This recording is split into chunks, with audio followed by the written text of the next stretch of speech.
বান্দরবনে আমাদের প্রথম স্পট ছিল নীলগিরি। এই পাহাড় সমুদ্রপৃষ্ঠ থেকে প্রায় ২২০০ ফুট উচ্চতায় অবস্থিত। এই পাহাড়ের নাম নীলগিরি হওয়ার কারণ এই পাহাড়ের আশেপাশে মেঘেদের আনাগোনা এবং নীলাভ আভা।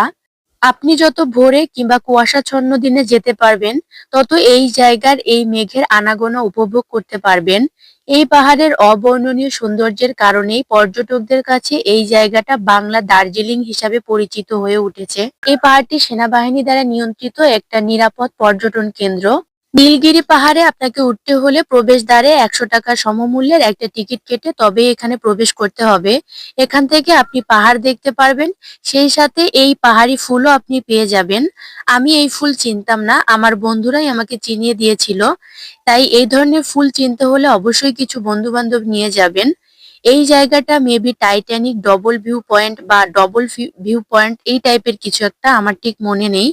ওইখানে এত পরিমাণ ভিড় ছিল যে আমি ছবি তুলতে যাওয়ারও সাহস পাইনি। কিন্তু আপনারা গেলে অবশ্যই ছবি তুলে টাকা উসুল করে তবেই আসবেন।